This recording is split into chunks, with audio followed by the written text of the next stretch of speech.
마지막 주제. 거주주택을 먼저 양도한 후에 임대주택이 민간임대주택법상 의무임대기한을 충족하지 않은 경우에 거주주택 비과세 추징 여부입니다. 제가 그렇게 말씀을 드렸죠. 세제혜택은 세제혜택 따로 판단을 해야 되고 민특법은 민특법 따로 요건을 충족해야 따로 이렇게 구분해서 보라고 말씀을 드렸습니다. 어떤 얘기냐면 먼저 민간임대주택법상 의무임대 기간은 내가 언제 등록했는지 여부에 따라서 다 다릅니다. 특히 이때 등록한 임대주택들이 많거든요. 2018년 7월 17일부터 2020년 8월 17일. 이때 단기로 등록한 거는 4년이었고 장기로 등록한 거는 8년이었습니다. 근데 거주주택 비과세는 세법에서 별도 세제 혜택을 적용받기 위한 의무임대기한이 규정되어 있다고 했습니다.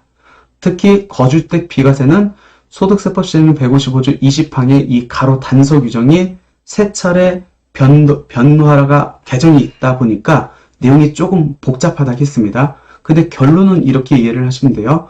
거주주택 비과세를 적용받기 위한 의무임대주택 적용 요건이 2020년 7월 10일까지는 감옥을 적용받아서 단기든 장기든 5년 이상 의무임대기한을 충족하면 되는 거고 2020년 7월 11일부터 2020년 8월 18일까지는 이제 마목을 적용받아가지고 장기 8년으로 등록을 해야 되는 거고 2020년 8월 18일부터는 10년으로 장기로 등록해서 10년 이상의 임대기한을 충족해야 거주주택 비과세를 적용받을 수 있습니다. 왜?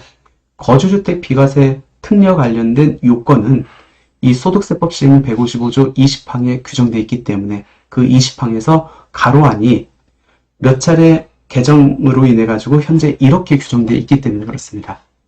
같은 호 감옥, 감옥은 건설임대주택이니까 빼기 했습니다. 감옥에 해당하는 주택의 경우에는 해당 목의 단서에서 정하는 기한의 제한을 적용하지 않되 이 앞에 단서 조항 때문에 2018년 4월 1일 이후에도 단기로 등록해서 5년 이상 의무임대기한을 충족하면 거주주택 비과세를 적용받을 수 있다라는 게 나오는 거고 그 이후에 개정된 2020년 7월 10일 이전에 임대사업자 등록을 신청한 주택으로 한정한다. 이 단서 규정 때문에 이 감옥 적용받는 것, 즉 단기로 등록해서 5년 이상 의무임대기한을 충족하면 거주주택 비과세 받을 수 있어. 이게 이때 막힙니다. 그렇다 보니까 2020년 7월 11일부터는 마목을 적용받기 때문에 장기 8년으로를 적용해야 되는 거고 마지막 개정연료 같은 호 마목에 해당하는 주택의 경우에는 같은 목 반가로 1에 따른 주택을 포함해서 거주주택 비과세를 적용받을 수 있다. 이 규정 때문에 2018년 9월 14일 이후에 조정 대상 지역에서 취득한 주택도 장기임대주택으로 등록하면은 그 종합부동산 삽선 배제라든지 다주택자 중과 배제는 못 받더라도 거주주택 비과세는 적용받을 수 있다. 이런 결론이 나오는 겁니다. 그럼 어떤 얘기를 드리고 싶어서 그러냐면 사례를 갖고 한번 정리를 해볼게요. 거주주택이 있어요.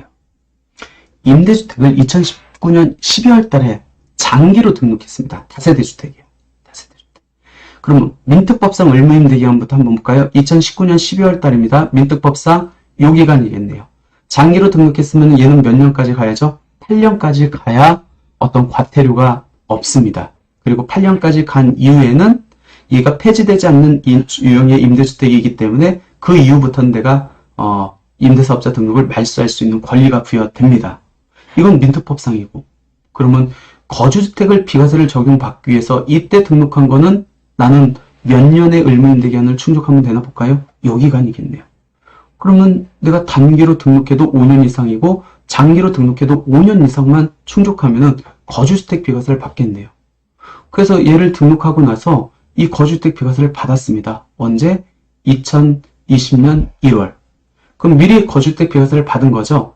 그러면은 이 거주주택 비과세 받은 양도소득세가 추징되지 않기 위해서는 이 장기임대주택은 몇 년 의무임대기한을 충족해야 되죠?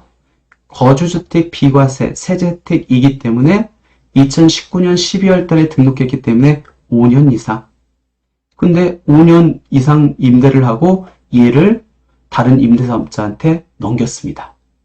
그렇게 되면 거주주택 비과세 추징돼요. 민특법상 의무임대기한은 충족 안 되겠네요. 그럼 의무임대기한 경과 전에 비임대주택을 양도했기 때문에 우리가 두 가지로 봐야겠죠. 첫 번째, 민특법상 어떤 문제가 발생할까? 8년의 의무임대기한을 준수해야 되는데 준수하지 못하고 이걸 팔았습니다. 그러면 과태료 3천만 원. 3천만 원의 과태료가 발생합니다. 물론 주택 임대사업자한테 포괄 양도 양수로 넘기면 과태료는 없어지겠죠. 어찌됐든 민특법상의 그런 불이익은 받습니다. 세제 혜택. 비과세 혜택을 이미 받았어. 거주택을 미리 팔아가지고. 그럼 거주택 비과세 받은 양도소득세가 추징되는지 한번 생각을 해볼까요? 2019년 12월 달에는 의무임대기한이 몇 년이에요? 거주주택 비과세 혜택을 받기 위한 의무임대기한 5년 이상.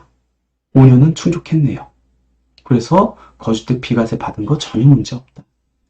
거주주택 양도 후 사후관리 중 민간 임대주택에 따른 의무임대기한을 충족하지 않더라도 세법상 의무임대기한을 충족한 경우에는 양도소득세를 추징하지 않겠다. 제가 항상 말하는 거잖아요. 민특법은 민특법 따로, 세제혜택은 세제혜택 따로 구분해서 봐야 된다. 그래서 민특법상에서는 하자가 있지만 세법상 거주택 비과세에는 전혀 하자가 없다. 이렇게 보시면 될 것 같습니다.